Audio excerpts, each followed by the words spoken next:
He dough is smashed down, then kneaded and pressed to form eyebrows, eyes and mouth, and a human face is made. Next, then insert the hair into the scalp. With a fire, the hair root drilled in by itself. Then put glue on the robot arm, head and body at the neck. So twisted, it turned out to be so simple to become a human being.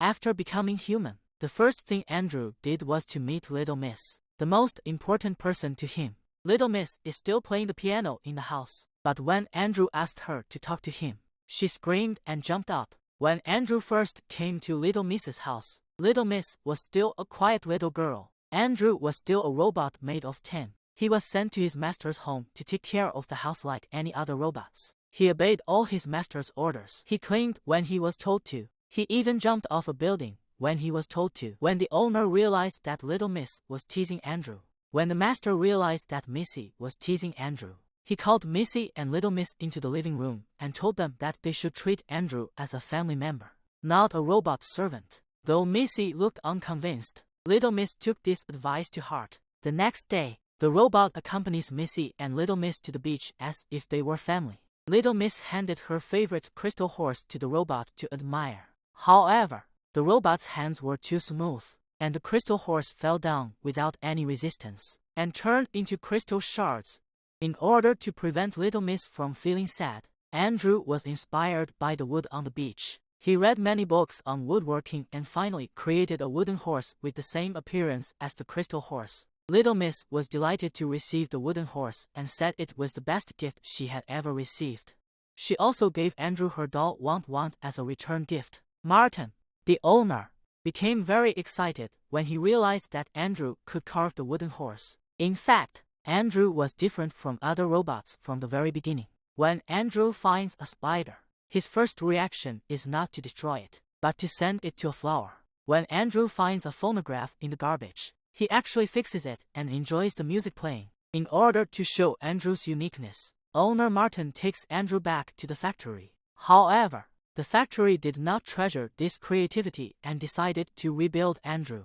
As for Martin's robot, he could either get a refund or a new one. After Martin realized that the owner of the company was just a businessman, he left with Andrew. Since then, Martin decided to reduce Andrew's working hours and increase his free time to facilitate his creativity. In order to find the materials for his creation, Andrew and Little Miss went back to the beach that day to carry the wood together. Although creating is easy for Andrew, there are still many things he doesn't know about humans. At night, he would listen to his master, Martin, but for an immortal robot, he never understood death. And so, little by little, Andrew learns what humans say and do. He learns how to tell jokes, although he didn't know what they meant. They were always happy to hear them. He also learned how to play the piano, and accompanied Little Miss to grow up with the sound of the piano. For Little Miss, it's not just her body that changes, but also her feelings for Andrew. When her father decided to sell the clocks Andrew made, Little Miss insisted that the money from the sale go to Andrew. He appreciates his hard work and can't bear to see the fruits of his labor taken away from him. But Andrew doesn't feel the same way. When he hears that Little Miss has been proposed to by her boyfriend, he only sends his best wishes. Even Little Miss said that she had always had a friend with a good sense of humor, which made him hesitant to be proposed to. Andrew couldn't see the point, and eventually Little Miss gave up. Andrew chose to treat her as a friend forever, but he was invited to be the wedding guest. It was the first time Andrew had ever worn a dress, and the first time Andrew had ever felt sad. To make Little Miss happy, he put on a happy face, but when Little Miss left, the program was replaced by an inner loneliness, as if he wished to be more like a human being. From then on, Andrew decided to wear clothes every day. When he chats with Martin, he follows Martin's movements. The marriage of her daughter made Martin feel lonely, and she experienced parting. She realizes the true meaning of life, which is that meeting is more important than parting. Time has passed and Little Miss has become a mother of two. After reading many books, Andrew decided to follow her own freedom. Just like human beings, she gave Martin the money she had saved over the years as a ransom for her freedom. But Martin is reluctant to let her go, not because she'll lose a servant, but because she'll lose a family member. Of course, Andrew eventually left and moved to the beach, where he drew the plans for the house by hand, and lived alone for 16 years. It wasn't until Martin died that he returned to his old home again, with Martin's gray hair on his bed and Andrew as he was when he first appeared on the scene. Martin said he was proud of Andrew because he was right to pursue freedom. After parting with Martin, Andrew decides to find his own kind and explore the destiny of robots. But the company that produced him does not support his decision. However, the company that produces him does not support his decision. Andrew then goes to Little Mrs. Lawyer's son to help him win the case. Although the lawyer's son is reluctant to help, he readily agrees when he hears that the robot will be away from home for years in order to find his people. With that, Andrew sets out on a quest to find his own kind. He's been through the wasteland and the snow, the farms and the cities, but has never found his own kind. Just when he was about to give up, he met a female robot with a lively personality, different from the other robots. The two are so close to each other that their lips are about to touch. But at that moment, Andrew realizes that his lively personality is due to his personality chip being turned on.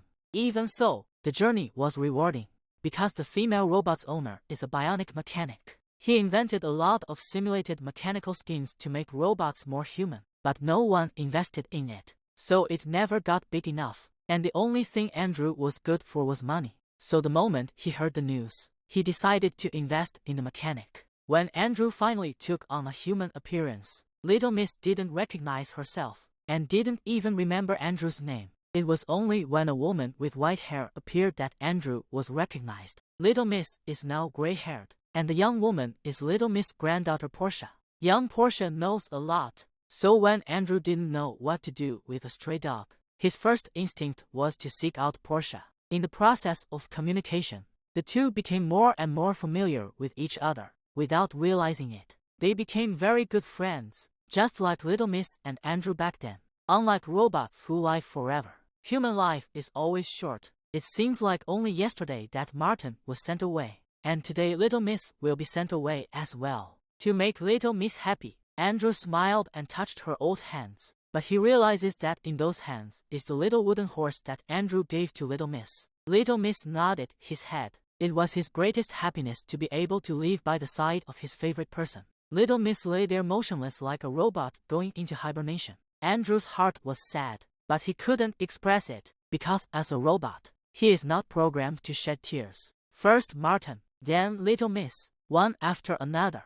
His beloved ones passed away. Andrew couldn't figure out what the benefits of immortality were. He wanted to become completely human, even if he wanted to die. Therefore, he read a lot of books, hoping that not only the appearance, but also the inner structure of the body can become exactly the same as human beings. Thus, with the joint efforts of the mechanic and Andrew, the bionic body organs were gradually completed, and even the nerve center was created. After Little Miss left, Andrew would always go to Portia to spend time with her, either to rest her life or to play chess with her. When he was with Portia, Andrew was always smiling. And so was Portia. He gradually developed feelings for Andrew, but Andrew didn't realize it. That day, Andrew was finally able to install the nerve center. To feel the effect of the nerve center, he rushed to Portia's house. First he asked Portia to poke him in the eye. Then he asked Portia to kiss him. Portia had to kiss Andrew's face gently, but Andrew pulled Portia over and kissed him on the mouth.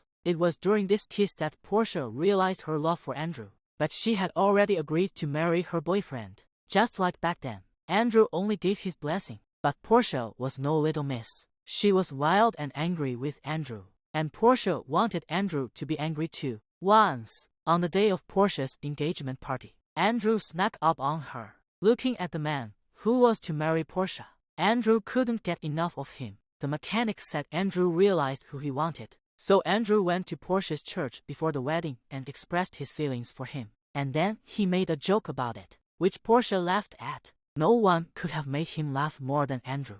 But Portia was overwhelmed by the approaching wedding date. Andrew said, "Give me a kiss, just one kiss. You can tell how fast your heart beats. Just one kiss, and you can know each other's heart." The two of them embraced, knowing that each other was the one they wanted to spend their lives with. Years later, Portia has become an old woman, while Andrew is still middle-aged. In a dozen years, Portia will reach the end of his life. He was ready, but Andrew wasn't. He's afraid of Portia's passing and wants Portia to take anti-aging drugs. But Portia won't. He wants to do what humans set out to do. He wants to end his life in fuel exhaustion. At night, Andrew sits in front of the fireplace and contemplates. Without Portia, he wouldn't know the meaning of life. In order to be with the one he loved forever, Andrew decided to completely transform his body into a human, so that he could feel the flow of blood, the aging of his organs, and the passing of life. He won't be afraid because his beloved